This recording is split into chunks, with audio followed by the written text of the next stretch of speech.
बहुत शुक्रिया। और सबसे पहले मैं धन्यवाद ज्ञापित करना चाहता हूं आदरणीय श्री चंपक चाचा जी का, जिन्होंने यहाँ पे एक महायुद्ध होने से रोक दिया और सबसे पहले मुझे कहा कि मैं जाके भारतवर्ष पे कुछ बोलूं। मित्रों, मेरे लिए असीम गौरव का विषय है कि मैं इस गणतंत्र दिवस की पूर्व संध्या पे आज अपने उस देश के बारे में बोलने जा रहा हूं जिस देश में पैदा होना ही हम सबके लिए बेहद अभिमान का विषय है। क्योंकि भारत सिर्फ एक भूमि का टुकड़ा नहीं है, भारत लोगों का समूह मात्र नहीं है, भारत बहती हुई नदियों का नाम नहीं है, भारत एक भौगोलिक सीमा नहीं है, भारत तो एक भाव है, भारत आत्मा की तरह हमारे शरीर में बसता है और भारत देश नहीं है, भारत हमारे प्राण है। और उस भारत पे आज मैं यहाँ पे आपके बीच में बोलने के लिए खड़ा हुआ हूं। पीछे भारत का ये मानचित्र जो हमें प्रेरणा दे रहा है कि हम उस देश के वासी हैं जहां अनूठी संस्कृतियों का अनुपम संगम है, जहां ये कहा जाता है कि अगर 2 कोस पे भाषा बदलती है तो 4 कोस पे वस्त्र बदल जाते हैं। संस्कृतियां बदलती रहती है, लेकिन अनेकता में एकता, इससे बड़ी कोई मिसाल हो नहीं सकती जो इस देश की है। भारत की संस्कृति कितनी प्राचीन है। भारत की संस्कृति का सबसे प्राचीन उदाहरण है हमारे वेद, हमारे वो 4 वेद जो सारी दुनिया को प्रेरणा देते रहे। अथर्ववेद, यजुर्वेद, सामवेद, ऋग्वेद। भारत ने सिर्फ दर्शन और अध्यात्म के क्षेत्र में ही दुनिया को राह नहीं दिखाई, वरना विज्ञान एक ऐसा विषय है जिसमें अगर भारत ने पहल नहीं की होती तो हम आज अंतरिक्ष तक नहीं पहुंचते। शून्य जिसकी खोज भारत ने की, आर्यभट्ट यहां हुए।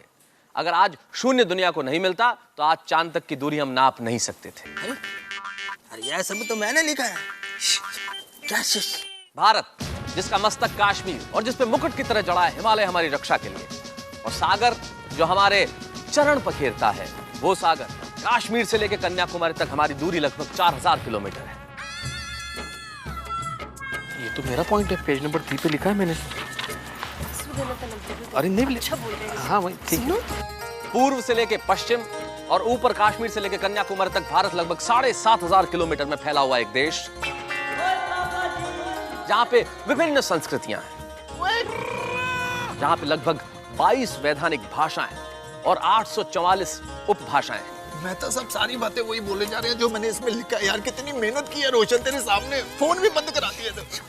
विश्व का सबसे बड़ा लोकतंत्र और हमारी अस्मिता का सबसे बड़ा प्रतीक हमारा तिरंगा, हमारा राष्ट्रीय ध्वज, जो इस वक्त आप मेरे पीछे महसूस कर रहे हैं। हमारा राष्ट्रीय ध्वज जो 3 रंगों का समागम है, हरा, श्वेत, केसरिया, और उसके बीच में हमारी प्रगति, हमारी उन्नति का प्रतीक हमारा अशोक चक्र, जिसमें बीच में 24 आरे या तीलियां हैं। क्या हुआ? अरे मैंने जो लिखा वो तो सब बोल दिया इन्होंने। 125 करोड़ लोगों का ये देश 28 प्रदेशों में और 7 केंद्र शासित प्रदेशों में बटा हुआ है, जहां की भाषाएं अलग हैं, जातियां अलग हैं, धर्म अलग हैं, लेकिन सबकी भावना एक है, हिंदुस्तानियत। कोमल, यही स्पीच तो मैं बोलने वाला था। क्या? भारत जिसे गर्व है कि हमारे राष्ट्रपिता श्री मोहनदास करमचंद गांधी, भारत जिसे गर्व है कि हमारे प्रथम प्रधानमंत्री श्री जवाहरलाल नेहरू, जिन्होंने इस आधुनिक भारत की नींव रखी, और मुझे गर्व है कि मैंने इस देश में जन्म लिया, और मुझे यकीन है कि आप सभी लोगों को भी ये गौरव की अनुभूति हो रही होगी कि आपने इस देश की माटी में जन्म लिया। वो देश, जैसा कि मैंने प्रारंभ में कहा था कि देश नहीं है, हमारी भावनाओं का प्रतीक है। लेकिन बड़ा दुख होता है जब ये देश, जिसमें इतनी अनूठी संस्कृतियों का समागम है, वह देश जातियों के नाम पे लड़ने लगता है। अरे ये तो मैंने लिखा था, देखो ये सारे मेरे पॉइंट्स हैं। बाद में पढ़ना तो बाबा बाद में कब पढ़ूंगा? पे ये बोल रहा है। हमारी विशाल जल सेना, थल सेना और हमारी वायु सेना हमारी रक्षा के लिए तैनात है। हमारे सिपाही इस देश की सीमाओं पे -40 डिग्री टेम्परेचर में भी खड़े होकर इस देश की रक्षा करने के लिए हमेशा मुस्कुराते हुए तैनात रहते हैं। हमारा वो देश जहां पे प्राण देश के लिए तजने की परंपरा रही है। हमारा वो देश जहां पे एक सैनिक की विधवा अपने पति को कांधा दे देती है।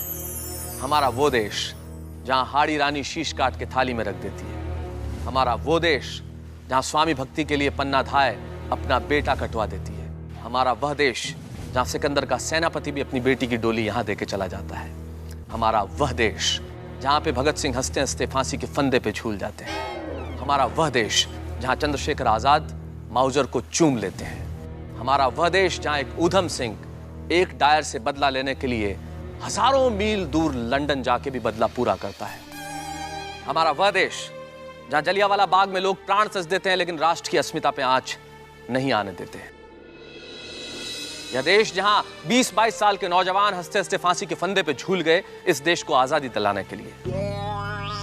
यह देश सिर्फ देश नहीं है, हमारी आत्मा है। और इस देश के 125 करोड़ हिंदुस्तानियों को शायद मैं यही कह सकता हूं कि अगर हमारी सबसे बड़ी ताकत है तो हमारा आत्मसम्मान, और इस आत्मसम्मान को कभी न टूटने दें न झुकने दें। ऐसे में मुझे एक कवि हैं जगदीश सोलंकी, उनकी 4 पंक्तियां याद आती हैं जो समर्पित करना चाहता हूं आप सभी को।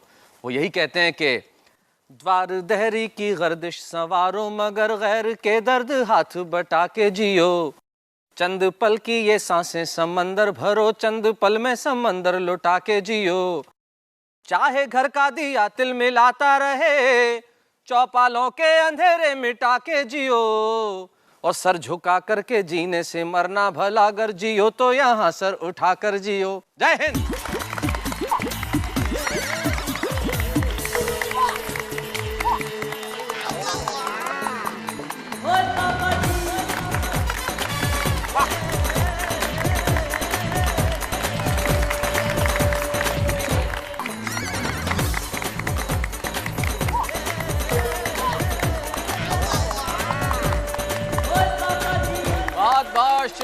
बहुत बहुत शुक्रिया बच्चों, चाचा जी और तमाम भाभियां, आपका बहुत बहुत शुक्रिया। लेकिन एक बात मुझे बड़ी अजीब लग रही है और आश्चर्यजनक भी। अभी मैं यहाँ पे अनेकता में एकता की बात कर रहा था और मेरे ख्याल से गोकुल धाम में भी मुझे एकता नजर नहीं आ रही। मैं अपने सारे मित्र जो यहाँ बैठे हैं उनसे एक छोटा सा सवाल करना चाहूंगा कि क्या भारत पे मेरा भाषण आपको इतना भी प्रभावित नहीं कर पाया कि आप दोनों हाथ उठा के तालियां बजा सकें?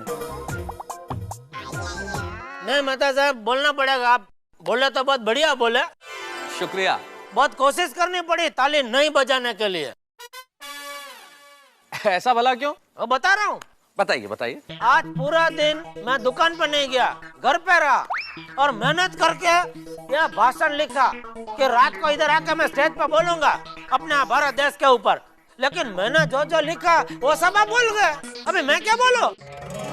और नहीं तो क्या मेहता साहब, मैंने भी 17 पेज का भाषण तैयार किया था। उसमें से काट कूट के 10 पेज का भाषण में बोलने वाला था, पॉइंट टू पॉइंट। लेकिन मैंने जो 7 पेज काटे थे, आपने वो भी पॉइंट्स बोल दिए। अरे बोलो, अब मेरे लिए क्या बचा बोलने के लिए? मेहता साहब, कितनी मेहनत से मैंने ये स्पीच तैयार किया था, उस पर आपने पानी फेर दिया। और मेहता साहब, इतना तो मैं स्कूल में भी नहीं पढ़ा जितनी आज के दिन मैंने पढ़ाई कर डाली। और आपने क्या किया यार, कमाल है, मेरे सारे पंचेस मार डाले। मेहता साहब, मैंने अपना क्लिनिक बंद रखा, नाश्ता नहीं किया, पेशेंट को गोली नहीं दी, गोली से बैठ के स्पीच लिखवाई और आपने 1 सेकंड में गुड़ गोबर कर दिया। अरे मैं अपनी प्रेस की वो जो लाइब्रेरी है वहां जाकर मैंने पुराने पॉइंट सारे निकाले थे अखबारों में से। इतनी मेहनत की थी, ये सारे पॉइंट लिखे थे मैंने। देखो आप लोग, देखो सब लोग, ये सब आपने बोल दिया। ऐसा थोड़ी चलता। यानी दोस्तों, आप लोगों की पीड़ा यह है कि आप जो भाषण तैयार करके लाए थे वो बोल नहीं सके। आप लोगों का दुख यह है कि आप यहाँ पे भाषण देते और आपके लिए तालियां बजती और शायद आप इनाम जीत जाते। क्या आप लोगों का उद्देश्य सिर्फ आज भाषण देके इनाम जीतना था? नहीं भाई नहीं।